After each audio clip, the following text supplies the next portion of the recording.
It's been a great privilege to work with him, and we are delighted he's able to join us here in Melbourne. Will you please welcome Ai Weiwei to the stage?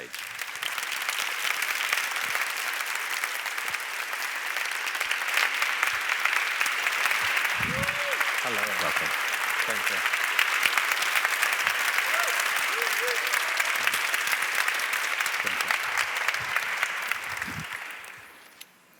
Welcome. It's lovely to have you in Melbourne. I think your fourth trip to Australia. And Yes. yep. I thought we'd look at your career and practice somewhat chronologically. So, by way of introduction, I wanted to mention that your father, Ai Chung, who was a well-respected and known poet and intellectual who, during the Cultural Revolution, was exiled by the Chinese authorities and sent to a labour camp when you were very young. And then later, with your family, was exiled to Xinjiang province for 16 years. You then returned to Beijing in 1976, where you enroll in the Beijing Film Academy and soon become an early member of the Stars, which is one of the first avant-garde art groups in modern China. Weiwei, what motivated you to become an artist? First, I'm very happy to, I don't know where to put this. Happy to be here. And I would never dreamed I can be an artist like this. You know, the motivation for me to become an artist is to try and to escape from the political situation. I often said it's a place I can hide because I grew up in a very strongly political motivated society.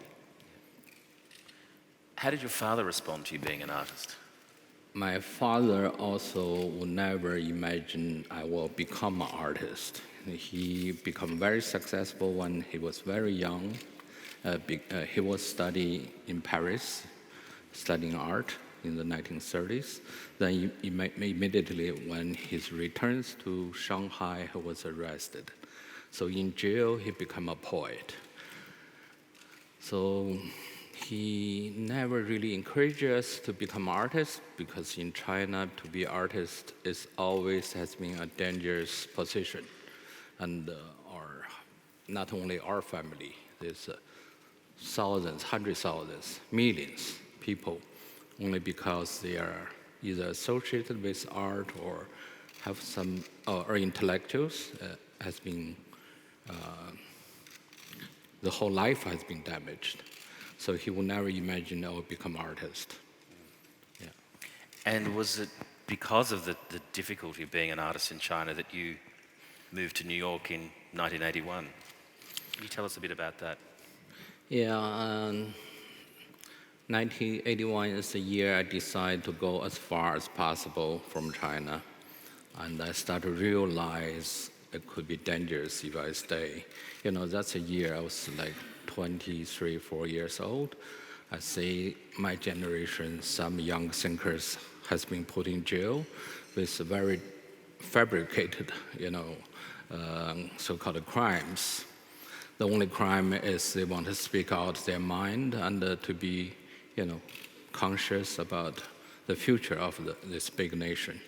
And that simply is a crime. So that I made a decision to escape.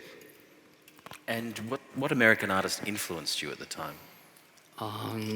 At the beginning, as every student, they have to struggle with language, the financial condition. U.S. is a place which is not very, it's not an easy place to live, especially New York. It's a very tough place. But, that's what I want, to be a center of the contemporary activities. And that's why I lived in New York. But basically, I did my little study in Parsons School of Design. Then later, I drop off, become a kind of illegal residence in New York because you have to keep this student's status, otherwise you're not legal. But since I understand that, out of 7 or 8 migrants in Manhattan is somehow illegal, so it's no nobody ever bothered me of my status, which I really thankful for, U.S. being so general at that time, Yep. maybe, yeah. And I struggled as any new immigrants get all kind of all kind of jobs just to pay next month's rent. And the rest of time go to galleries, museums, and doing nothing else. So when you were going around the galleries, Andy Warhol had quite a profound impact on you at the time, didn't he? Oh yes, Warhol is the one artist has I think I'm most attracted to. Many young people very much attracted to him. Mainly about his personality, his way to look at art, and his attitude toward art. So those really have a very profound, impact on me. And did you ever meet him?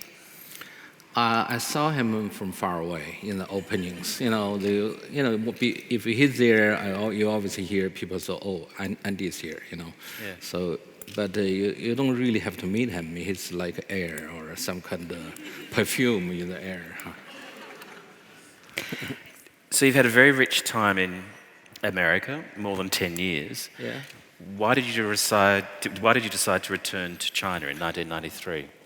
I think there's thousands of people, or maybe a lot more people. I think that time New York have 60,000 artists, workers, waiters, or all kind of jobs, and I simply realize, New York doesn't need me to be there. And then I realized my father getting very old.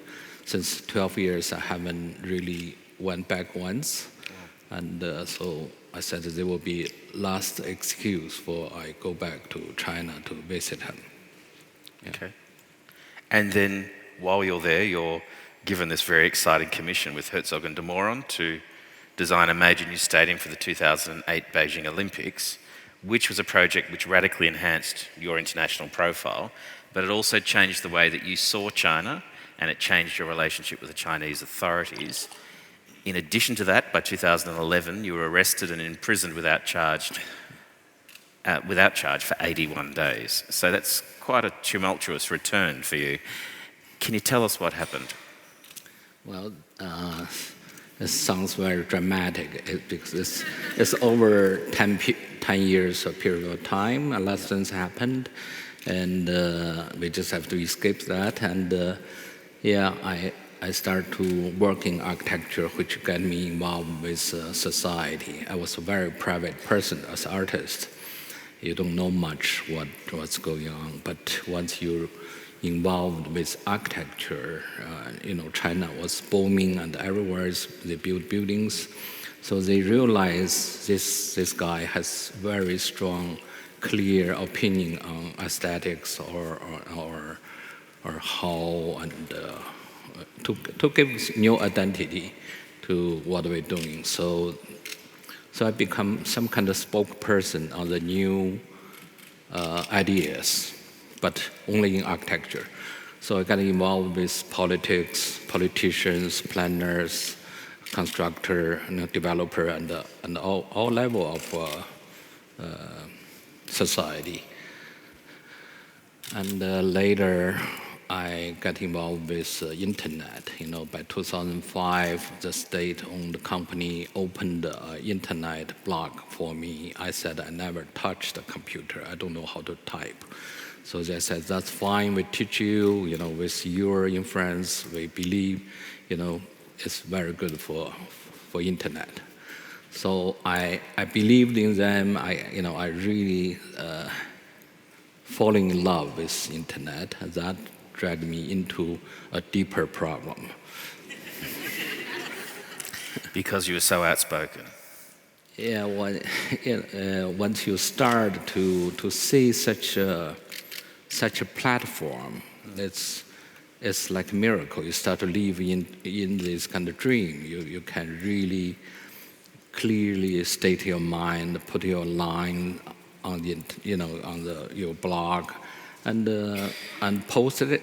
So some of my article immediately got 100,000 people reposted. So that has become like a drug. You see how powerful that can be. You can reach out, you can hear the feedbacks, and it's like a water start boiling. It's really amazing experience. Till they shut down my blog. Yeah, so it's shut down and you're imprisoned as well. Yeah. But when you're released, you have your passport taken away from you, and for 600 days you can't leave Beijing. During that time, you've been more than 600 days. We put flowers in the bicycle for 600 days, but actually they taken my passport away more than 4 years. Okay, Yeah. 4 years, sorry. But during that time, you've been incredibly prolific. You've had literally hundreds of exhibitions all around the world. But one of the things I think that's been very affecting for the staff here too is knowing that of all these major exhibitions, you've been denied the opportunity to cite them. So coming into Melbourne now and seeing Forever Bicycles, for example, it's only, I believe, the second time that you've ever seen one of your bike installations. That must be incredibly moving for you, having missed so many of those other previous opportunities.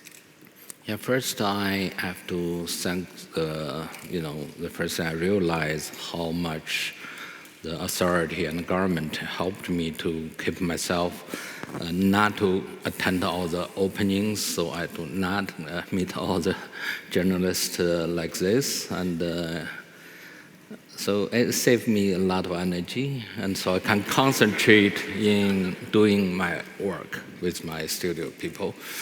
And but of course, this is amazing to be like stage, or to see your work in reality, and to see how people respond to your work. And most of the work in this show, maybe 90%, I never see a single of them being putting up.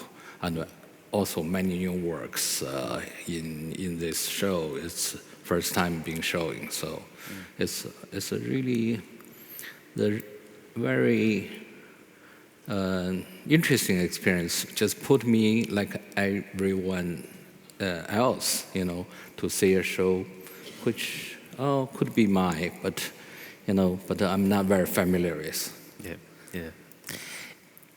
In the lead up to the exhibition, you also had quite a high-profile issue occur with Lego denying you access to their product as a result of your work being too political.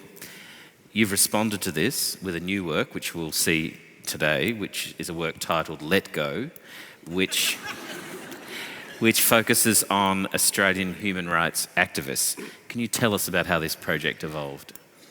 Yes, I always have an idea to produce a new work in relating to the location, the very specific area, which is Australia or Australians, and every project for me is a possibility to learn, what happened in that land, and what is the struggle in there. And of course, the museum and GV provide me the information and the list, and we go back and forth, examine the condition. And now I see the work Let Go is very beautiful work. It's like a little temple in dealing of freedom of speech, or a temple for the consciousness.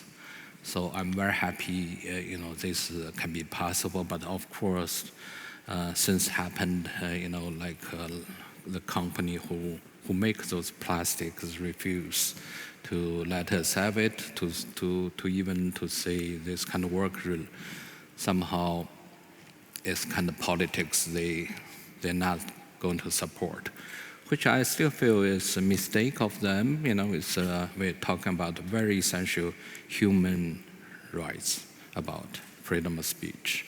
And if you really read those people, their mind and what they have been through, you really think they're heroes of our time. It's people we really have to pay respect, and we have to learn from them. So yeah, I'm happy this happened and very proud of that. Well, we think it's a very powerful work, so thank you for persevering with it. Final question I wanted to ask you, what does it feel like to have your work shown alongside Andy Warhol? Again, this is like a miracle, and I'm very still unbelievable. Years ago, I met Eric in Miami Beach, and at that time it's like we talked about to have a show somehow, but we never imagined to have a show like this. And during this many years of development, finally I see my work can be shown next to true 20th century master, the person I admire the most, Andy Warhol, which I am still shy, to see my work next to it. I try to cover my eyes like, to see, to pay more attention to his work. I strongly encourage other people also do so. Yeah. Well, thank you. Although you did say the other day that you couldn't distinguish at times which was yours and which was Warhol's, and you said if it was a good work, it must have been yours. Well, it's just... You did say that. Yeah, yes. You sometimes you lost your mind. Weiwei, congratulations on your remarkable career. We've been absolutely delighted to work with you. We can't wait to share the exhibition. Ladies and gentlemen, could you please join me in thanking Ai Weiwei? Thank you.